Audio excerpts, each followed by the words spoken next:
Hi, friends. This is Emily. I'm the founder of Friendly City Books, and you're listening to the Friendly City Books podcast. Today on the podcast, we are joined by author Ellen Ann Fentress. Hi, Ellen Ann. Hi, thank you for having me. Thanks for joining us. We are here today to talk about her memoir, The Steps We Take. So let me tell y'all a little bit about Ellen Ann Fentress. She is a journalist, filmmaker, and podcaster. She produced the documentary Eyes on Mississippi about civil rights journalist Wilson F. Minor. Her work has appeared in the New York Times, The Atlantic, The Washington Post, so many others, and on Mississippi Public Radio.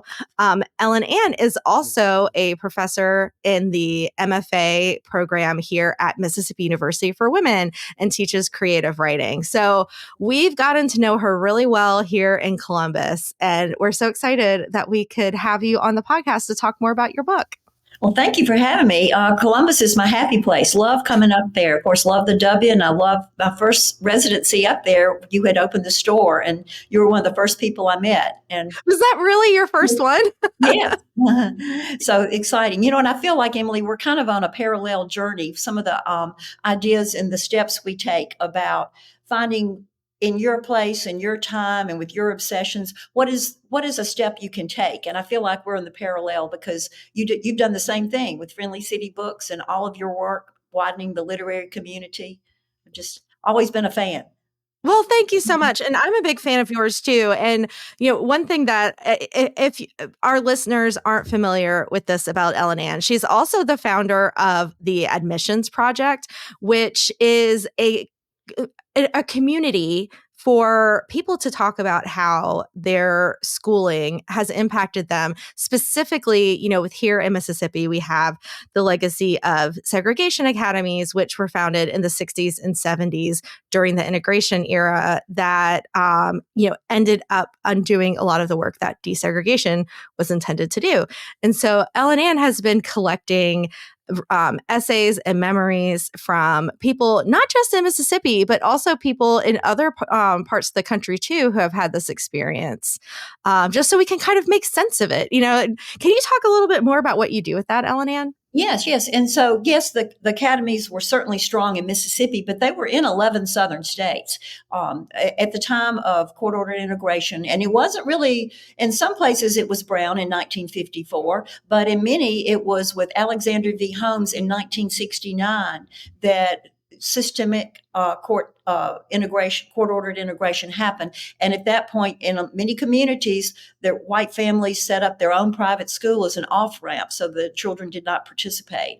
I was one of those children, and I felt like that was certainly history that we haven't talked about for a lot of different reasons. It's such current. It's so current, and the people are still living. It's one thing to reckon with the Civil War and the statues from the turn of the century, another with the things that happened in our lifetime. So I told my own story in 2019. I felt moved that I needed to tell this story. In Bitter Southerner, I got such a response. That's when I got interested in starting the site. So I hope everybody looks at it. It's called admissionsprojects.com.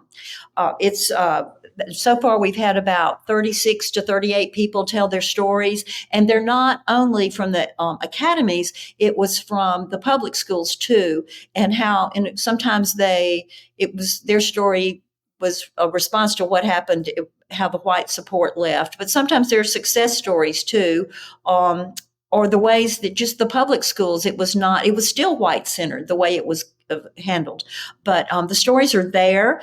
I'm very gratified that 4 new history books are quoting essays from the site. So we are widening the way this history is being told by telling our own first-person stories. Yeah, so there are 4 books out there. The latest is a great book by someone that you're a fan also of, Tracy McMillan. The White Bonus is quoting from the book. So that's exciting. Yeah, we did an interview with her on the podcast a few weeks ago. And so I want to touch on the Admissions Project in case anyone isn't familiar with it. It's one of the things I like immediately associate you with. And so some may be familiar with it already, but I wanted to bring it up because it is it is part of this book. And there's an essay that's all about your own experience and that leads into like how the project came about. So I was really glad that that was included in your memoir. And I wanted to make sure that if, that we help raise the profile of this project you're doing because I think it's Oh, really yeah, important thank you. work. Yeah, this is the shout out to anybody out there that has gone to school since the 1970s. Starting with that, if you have a story, please share it with me. You can go to the admissionsproject.com and reach out to me through there or through my email, through my writer's site. So, yeah, would love to get more stories. I was surprised at first how few stories I was getting from outside Mississippi because these, as I said, they were in 11 states. We've started to get more from out of state.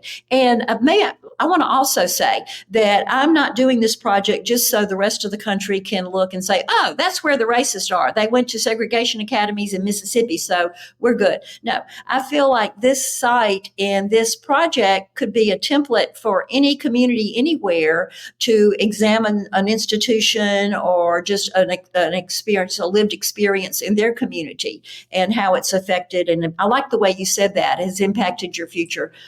Because I've gotten emails from other people in other parts of the country saying, okay, you're doing this on the South, but I want you to understand that this is just on the spectrum of things that happened in my community. I've gotten them from the Pacific Northwest. I've gotten them from the Atlantic states, from New Jersey.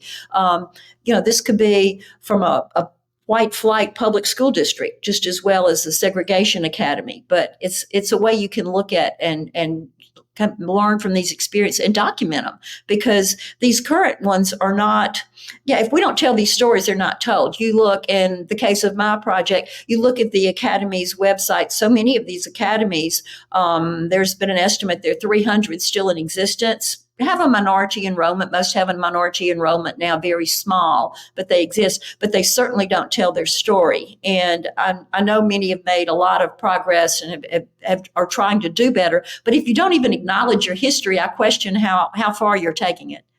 Yeah, in fact, there was a quote in the book that I had to write down because I feel like it hit the nail on the head here.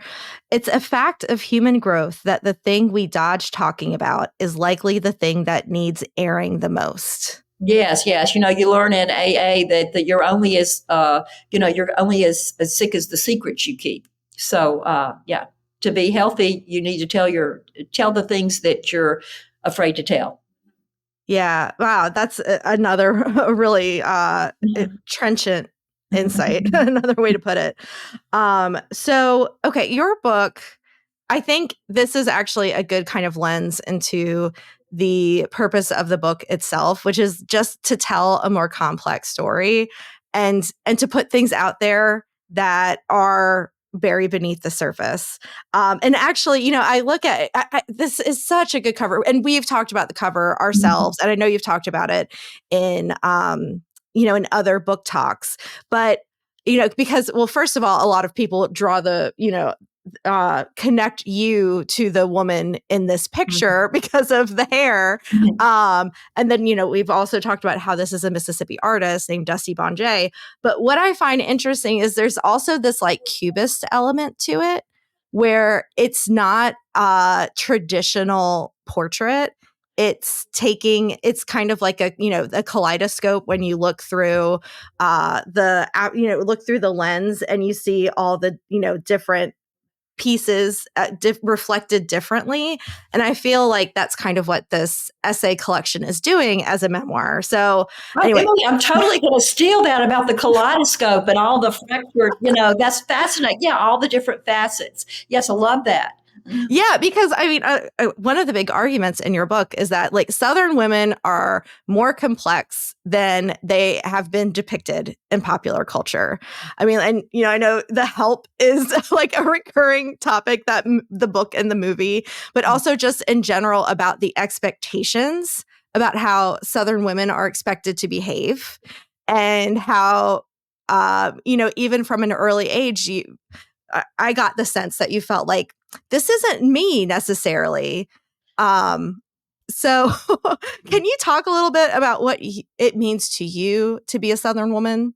Yeah, so I feel like maybe the book is, yes, it's my memoir, but it's also a wider story for, I think, a lot of us that, and you don't have to be a Southern woman to be handed a script when you're born. You're born into a time and a place and a script. I don't care where you are, around the world, you probably you're born into a culture and there's a script of expectations for you. And I feel like I've sort of examined what was that script and what is me and what is the script and what am I going to do about resisting it or embracing it and just making a conscious decision about that. So I hope that's a part of it. And as I loved what you said about the kaleidoscope, because that's exactly it. I feel like in so many ways Southern women are portrayed about just like our cheerful sunny self, that we are like there's so much pressure on us to have that sunny self and be cheerful and positive. But there's so much more to life than that. And it's actually kind of a toxic thing, the toxic positivity that goes too far and you can't look at the other side. So one of my goals for the book was just to come with my full self, and it took some candor and you have to tell some tales and show some vulnerability to do the full story. But I feel like if a reader is going to give you the honor of their time, they need the whole story. They don't need the hot air. We can get hot air for free all day long. One thing that other Southern women have told me that they appreciate about this book is a little bit of the discussion about how it seems like in our case, you have to turn that cheerfulness knob up totally, the volume's got to be on high just to come across as polite. And it's kind of exhausting sometimes. But yeah, that seems to be the way this culture works. You go to another part of the country, it seems like the demand for cheer is not, the bar is not so high. Yeah, speaking of another book that we've covered in these podcast interviews, I just thought of Emotional Labor by Rose Hackman, because I mean that's what that is, right? Like having to be cheerful even if you don't want to, like that is emotional labor. And I also think of the way that Southern women are expected to present themselves. Like I don't wear makeup on a daily basis, and I feel like that's like so scandalous, like, even in this day and age in Looking Mississippi. great, looking great. Well, Emily, I heard a word that I only learned like 2 weeks ago. I wish I had known this word for the book. We talk so much in the book about specific structured volunteering and how this seems to be a space that this is full of us, and it's good. And I'm proud of some of the work I've done. And it seems like I always had an ulterior motive and got something out of it myself, as we do. But there's another word for the more private work that women do, kin keeping. And ah. it's the uncompensated, unrecognized work we do in not a structured public volunteer way, but just to make our families and those around us to make life better. And it's not that we don't want to do it, but it's unrecognized and uncompensated. Say, who's going to be the one that takes the casserole to the person down the street, kind of represents your whole family? Who's the one in the family that is going to take your mother-in-law to the doctor? Yep. Who's the one that organizes the Thanksgiving dinner for your family and just does the organizational work? Even if other people bring food, the one that does the organizing and the remembering the holidays and the rituals. I love that, kin keeping. And it's the things that, so Yeah. many things that make the quality of life that women end up doing. Yeah. And, speaking of like how that, that theme arising in your book and the theme of vulnerability, it seems like the stakes for kin keeping kept getting higher for you, first, and having, this like picture perfect Southern marriage, right? Where like everything's great. And, like we're part of like Jackson High society and everything's good and everything's not so good. And the more things become not so good, the higher the stakes become to having to do all this kin keeping, right? And like keep a positive attitude and keep the family going. Yeah, that's great. Yeah, so king keeping is the academic term that covers a lot, but then at the end of the spectrum, it becomes something that's familiar to many people, just like enabling a very tough family system. Yeah, that keeping it Yeah. going when maybe and when this there is will be an end to it. So, I really appreciate how honest you were about your own family and, your marriage, which, in the book, you kind of document how it fell apart. And there were many things about your situation that resonated with me, having being a child of divorce myself and a child in which there was alcohol abuse in the family. So I really want to thank you for putting that out there. And for those who might be seeking, like a story that, is similar, I would definitely recommend this because you, I mean, you really are so honest about it and honest about how hard it was. I mean, this is a person that you loved and and you really see that in what you write, but also, you were in a situation in which it became untenable. That's yes. I think I've had other people tell me this is probably a story I would have liked to have read it along my journey because yeah, they say you write the book that you would like to read, and that part of it definitely I would have liked to have had that at that point. And I've had other people that have been in either in that experience or have been in it say that this part really resonated and that the book put words to some things that they had experienced too. Yeah. And speaking of the book you would like to read, I also felt like this is the book I would have liked to read as my younger self as well, because of when you describe like high school and college and feeling like you're not fitting in and, like, especially like, the boy drama of it all, like trying to get, like all of that. Like felt like, if I had read this when I was younger, I probably would have, given myself a little more grace. Oh, yeah, yeah. I hope that's yeah, that's good. Yeah, I had fun writing those, and it was just I hadn't thought about that until it started coming out in print, and I just I got a lot of laughs out of it. Okay, I'm glad that I like the way you just put that like the volunteering, even though it was, kind of done within this social hierarchy, still exposed you to other ways of life. Because I think one of your big arguments about with the admissions project is that by growing up in this school that here, and I'm going to use your quote so that I don't like mince words. We were conscientiously and misguidedly furnished an unbending white universe. I wonder how the region and all of us Academy stamped would have been different if an alternative had happened. And so through this like volunteering that you did, where you were knocking on doors, going door to door, asking people to contribute to the March of Dimes, you had a literal window into some people's lives who you otherwise you never would have crossed paths with them. And that was by design.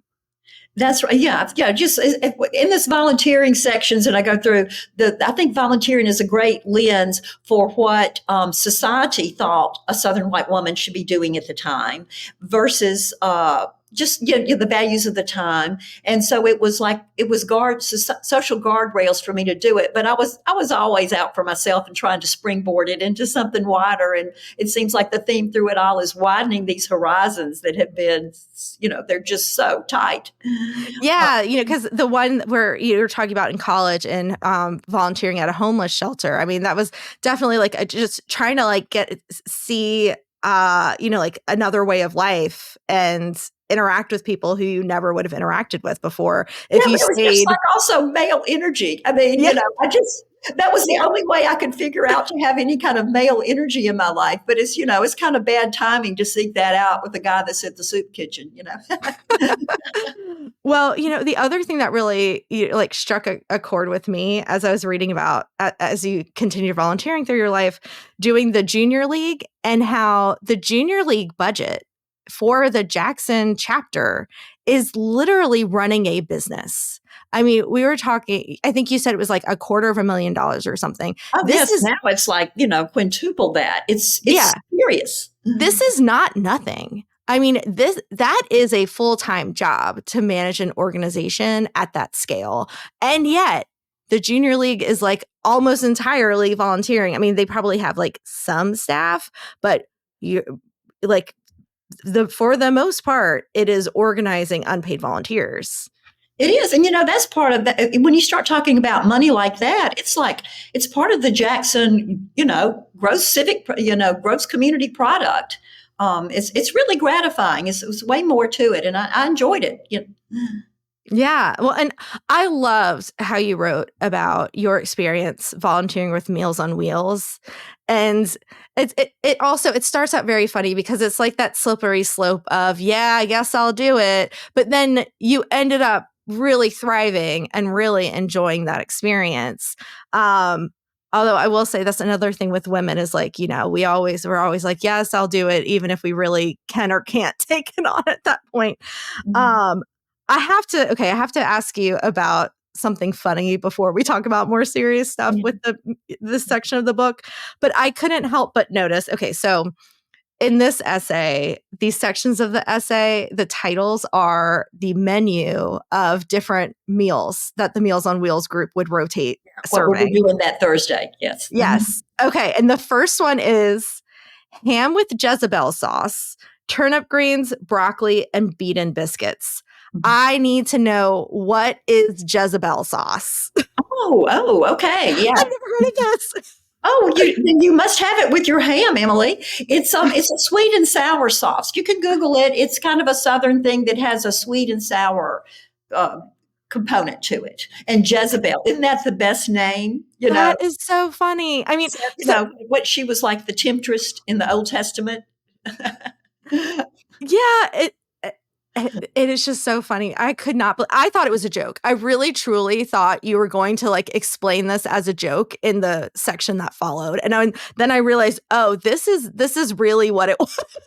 That's right. Well, I hope my book maybe, it opens some windows on subjects. I never knew it was going to be on Jezebel sauce, but if that's what it takes for you, Emily, I'm glad I've enlightened you. Oh, that's so funny. Also, I thought the beaten biscuits was also kind of funny because I hadn't heard that, specifically, not just biscuits, beaten biscuits. It's a thing. It's a thing. But you also just write so beautifully about the people who you encountered through this. From the lady who made the beaten biscuits. I think her name was Eleanor. Is that right? Eleanor. She was one of my idols. Amazing woman. Yeah. And then also with the people who you visited as part of Meals on Wheels. And I just, it kind of pains me to think how lonely these individuals would be if they didn't have the volunteers who dropped in on them consistently, because it is very easy for volunteering to be something that's like a one and done. Like, oh, we did our thing. We went into the school this one day, or we went to this person's home this one day. And, that's the extent of it. But you're really developing long relationships with these individuals. And just kind of a window into their world. It's these snapshots, and but month after month after month. Yeah. So, I mean, I loved that part of the book, and it also, I mean, it made me laugh, it made me cry. There's another part, another quote that I had to write down from this section, which just cracked me up. So this is kind of explaining Southern doublespeak, I guess. And there's something where you talk to somebody and he said, I don't know. I can't remember what you're asking him to do, but he said, I don't know. and he went, which in Southern speak translates, of course, to it'll be a cold day in hell. That's right. That's right. It's kind of this corollary of bless your heart. Yes. And it's like, I don't know. And then it's like, this is a no. They actually do not want to do this, but they cannot tell you that because we have been so bred to be polite to each other. That's right. That's right. Of course, there's also as a response to anything, there's the universal O. You can use it like, oh, yeah. So, work with your O. It's funny because I actually get a lot of Instagram reels now because, so like you, and this comes up in the book, I've been a lifelong French student and learner. And I get these Instagram reels where they will just show French people using their filler words over and over. And it's something that it has a very small audience, I guess, maybe is there might be people on the podcast who are like, yeah, that's not for me. But I think you would enjoy it because it's basically explaining like their own version of being like, oh, That's right. you know. I must add one. I recently was lucky enough to go with my daughter to Japan, and everyone is so polite. And I had been told, and I had read that a Japanese person in culture will never, ever, ever tell you no. I mean, you learn the language, yes and no, but you're never, ever going to use the word no. It's just not used. And if you go and ask for something that's just not going to happen, the person might, I could like to adopt this too, will just like smile and tell you nicely, make a wish. That's hilarious. Make a wish. That's really funny. I love that. Yes. I could see Southern people taking that on for sure. Absolutely. That's so great. Oh, I love Japan. Yeah, I feel like I could learn a lot that they had, I think they had refined it beyond even our Southern standards of what we just can't say. Yes. Yeah, but I hadn't really thought of this until you raised this, but like we do have kind of similar to Asian cultures, this culture of saving face in the South, and not insulting people in a way that they will lose face in their social standing or in front of others. And sometimes we even take that to an extreme where maybe people do need to be held accountable, but we can't bring ourselves to do it. Yes.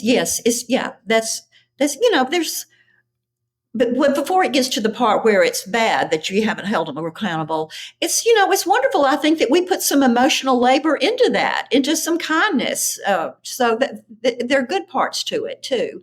But and people often will ask me, well, what has been the blowback from your admissions project? Because you've talked about things and encouraged people to talk about things that are not talked about in the culture, and what has been the price. And it's interesting. It falls in with that, Emily, because I rarely, yes, I'll get some angry emails occasionally, but usually when it comes in the form of someone presents to me as hurt. They're just hurt. And it's that white fragility, whose feelings matter, that I have like stepped on some toes and hurt people, not in reckoning with the system and the history. And, I always tell them, it's like, we don't talk about a person. It's all about the system. I know when I wrote about my own experience at Pillow Academy, I never called out a person. It was just the system. And I had teachers said, but no, it's the system that we're calling out. Yeah. Yeah. And I've also had like people, word has gotten back to me about, people up in my home area that are just kind of baffled with some of the things I'm saying. And that is their emotional response, not openly angry or rejecting it, but just one person said, I thought we were so happy. Wow, but that is the bubble. That's exactly the bubble I was talking about. If we were so happy and didn't think about anyone else's, the repercussions outside our bubble, yeah, I think that just kind of like documents what we're talking about.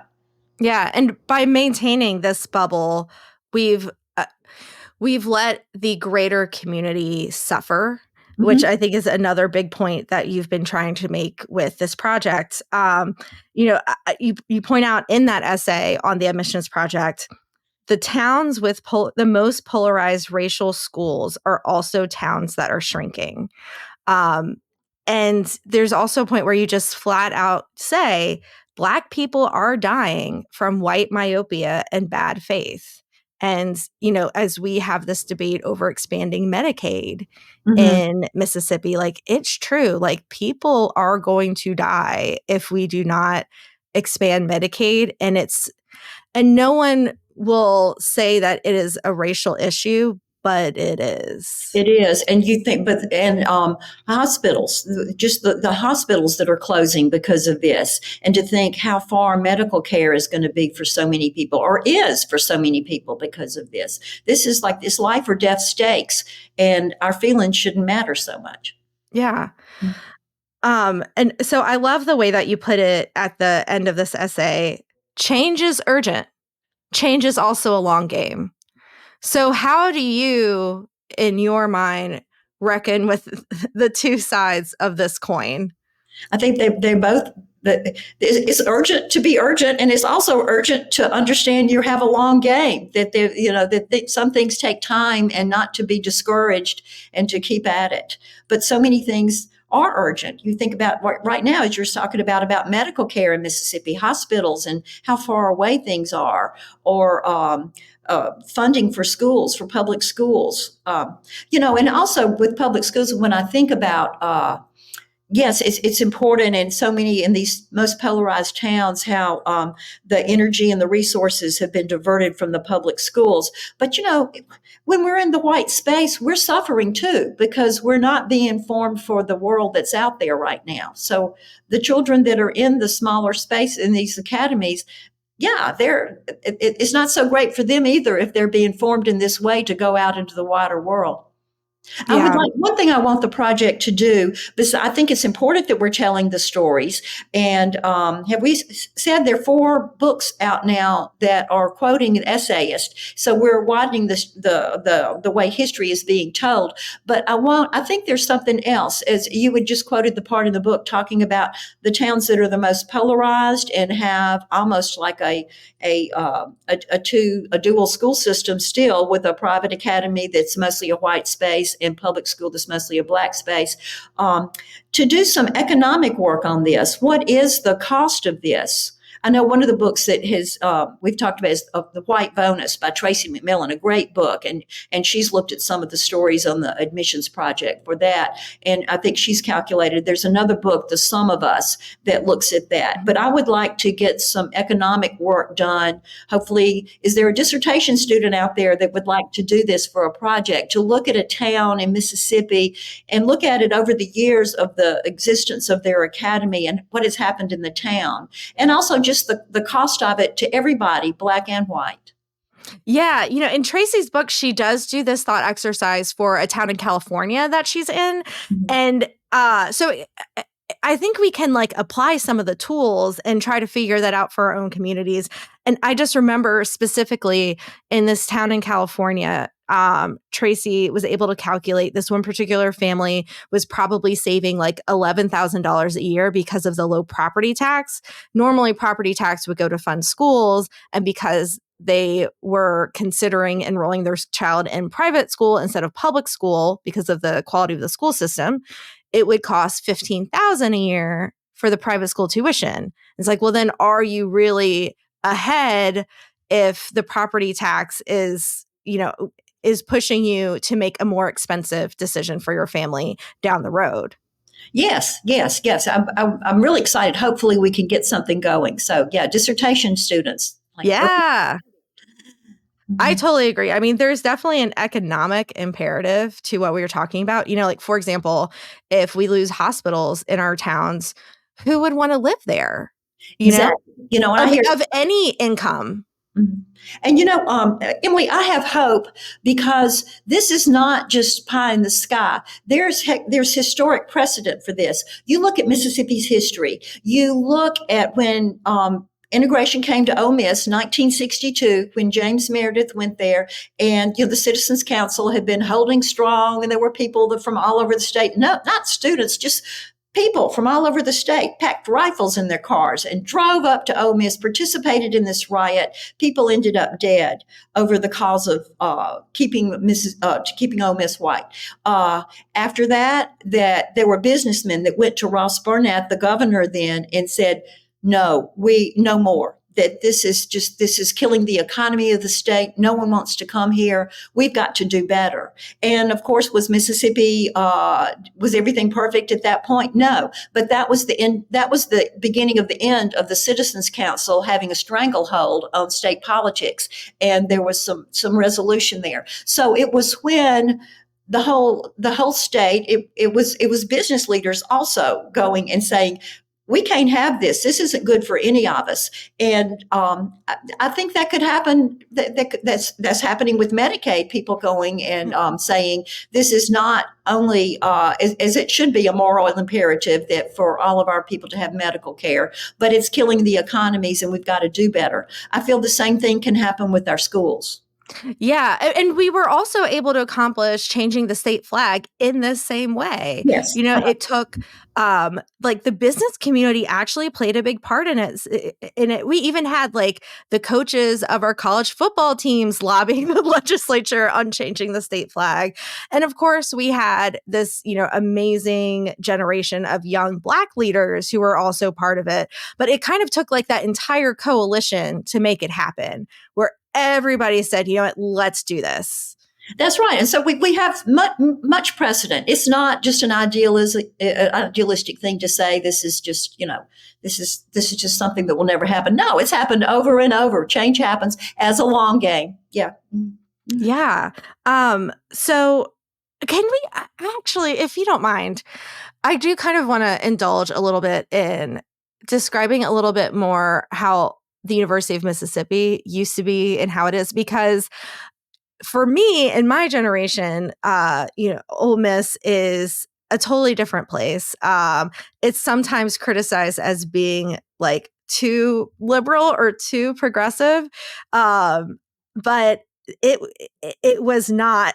No one would have ever called it that at the time that you were going to college, and that was something I remember even reading in your book, that you felt like you weren't cut out to be like an Ole Miss girl. Yes, and So it wasn't that I was judgmental and didn't want to be. I just knew I'd be cut in sorority. And in my day, in the mid to late 70s, if you weren't in a sorority, it was just death.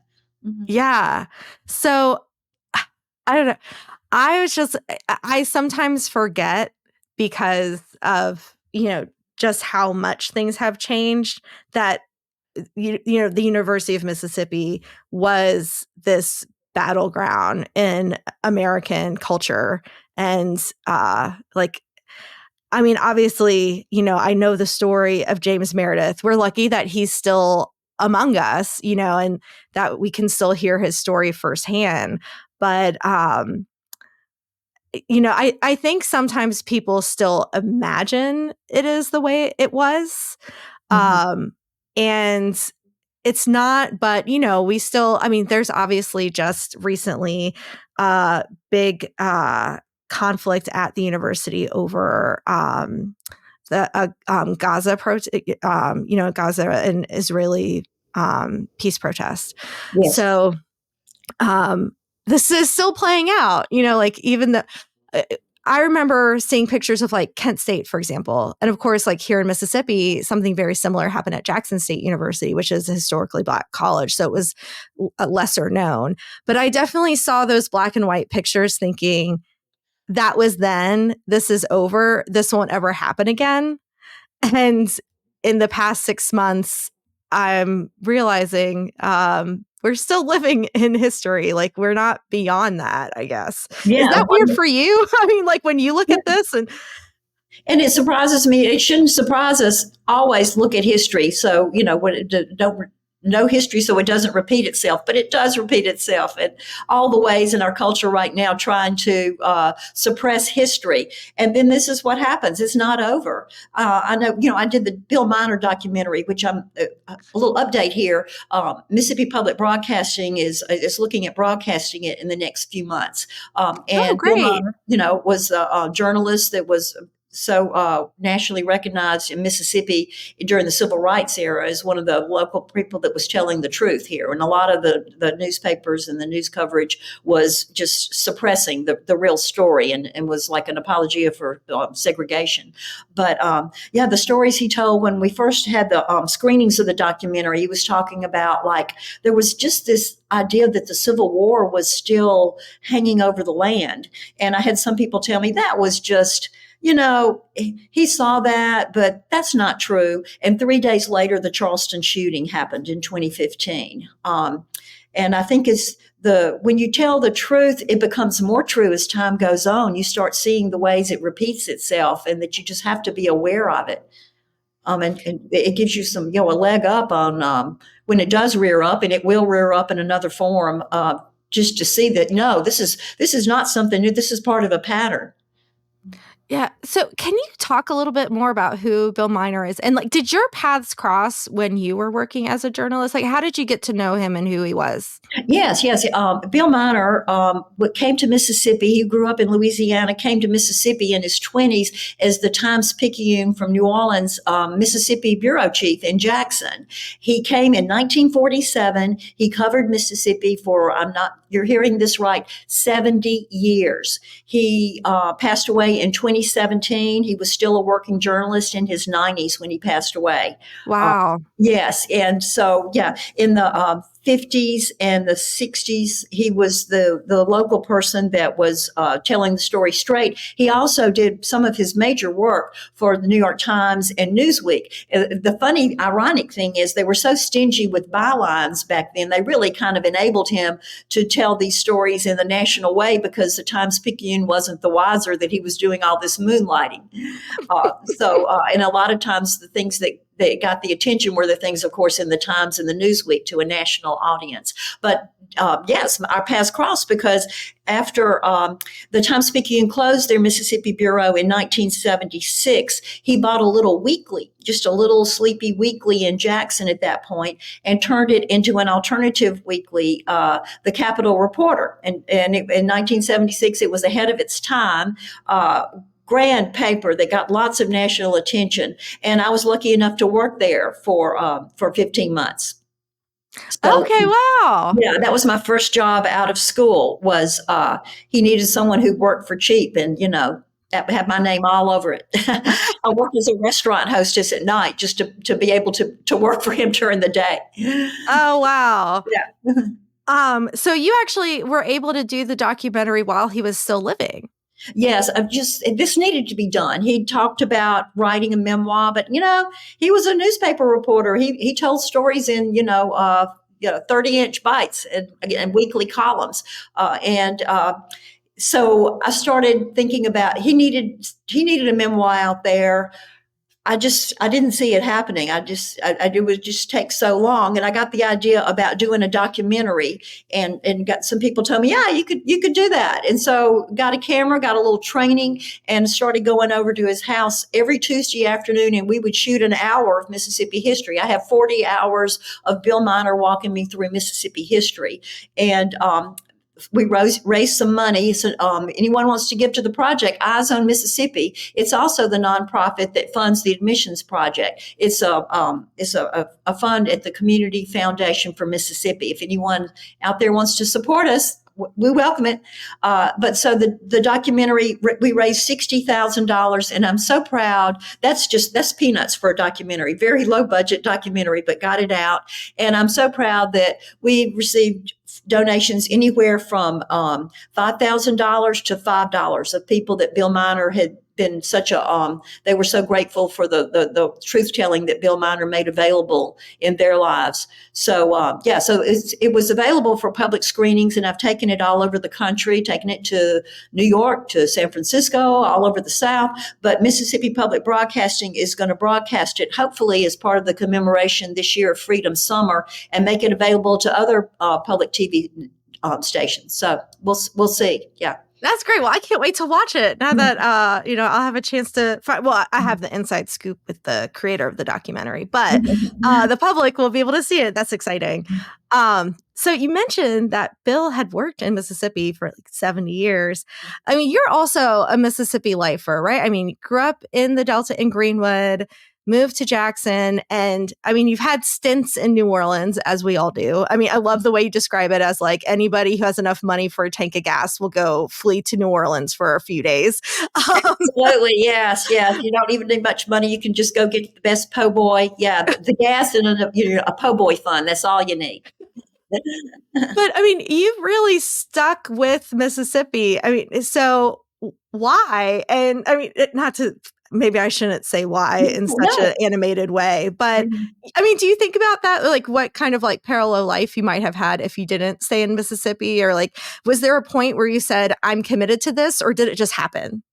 It sort of just happened, but I look at it as kind of the irony of no one, as like it comes out in the book, no one was trying to bust her horizons wider than I was in my young life, but I always stayed here.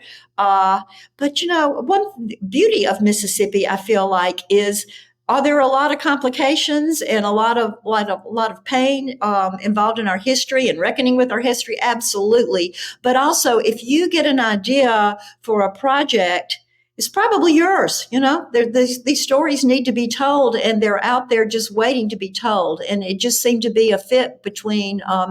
As I talk about my time and my place and my obsessions and things that could be done, and with you too, I see that also. Is that it was a times. Of course, you had you've dipped out a bit, but you've come back. Um, I think I look at the richness of the life I have here, and I would put it up against any life anywhere. Yeah, well, something you said, I mean, is what brought me back, and that's the ability that if you want to do it, like you can do it here.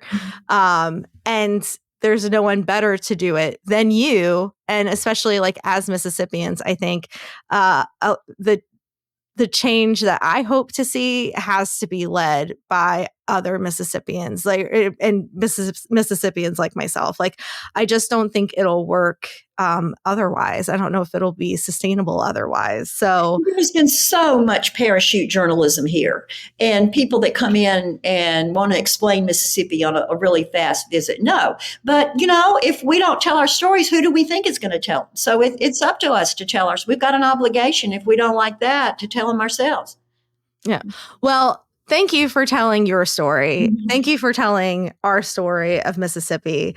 I actually can't think of a better way to like end this conversation than on that note about just the importance of telling our story, telling your story. A little update. Thank you, Emily. Yeah. So another fun update to end on that signal. National Book Festival takes place every year in August. The Library of Congress Centers for the Book. There's a book that represents each state at the book festival, and the steps we take is going to be representing Mississippi and telling our story in Washington this summer. That's so exciting. Oh, congratulations, Ellen Ann. I'm thrilled. Yeah, I mean, long before I ever thought about opening a bookstore, when I was still living in DC and working in a totally different career, I used to go to the National Book Festival every year. Like, that was always something I look forward to annually. So that's really exciting that you're going to be honored in that way. Well, and we're telling our stories. I think it's everybody's story, but I'm glad this is the one that's being told. Yeah. So I'm glad it's getting out there.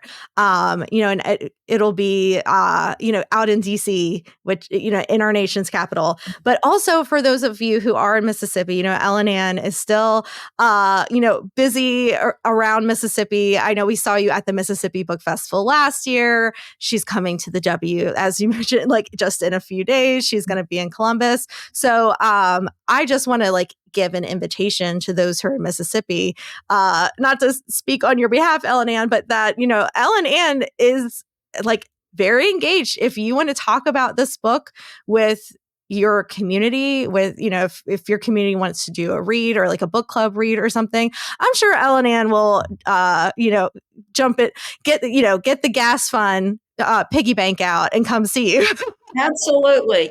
I've done a lot of book clubs in Mississippi, and I'm always open to anything. Of course, anything online, any kind of a Zoom book club. But it's kind of like, how sweet is it when you're telling the story of a Southern woman who's spent her life in clubs to, I'll come to your book club. I'll probably want to join your book club. Yeah.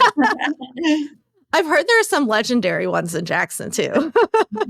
I wanted to join every one. Actually, I joined the very first one I went to, and I'm like, I can't quit doing. I can't keep doing this. Yeah. Well, thank you so much. Again, Ellen Ann's book that we've been talking about is called The Steps We Take. It was published by the University Press of Mississippi, and it came out last year. We're still talking about it. We're still, we're still selling it at Friendly City Books, and we actually have some signed copies at Friendly City Books, and we're really excited that it's continuing to get a lot of attention and success on the national level. Also, Ellen Ann's admissions project, just in case you haven't checked that out yet. The website, can you remind me, Ellen Ann, because it's admissions projects with an Yes, S now at the end? put an S on each of these nouns. Admissionsprojects.com. .com. And you Great. can touch base with me through there. There's an information email link. Yeah, check that out as well. So thank you again, Ellen Ann, for joining us. Oh, my pleasure. Yeah. And all you do to help for the fertile literary ground in Mississippi, all you do, Emily. Thank you so much. Oh, We owe you so much. Well, thank you. Thank you so much, Ellen Ann. And to all of our listeners, happy reading.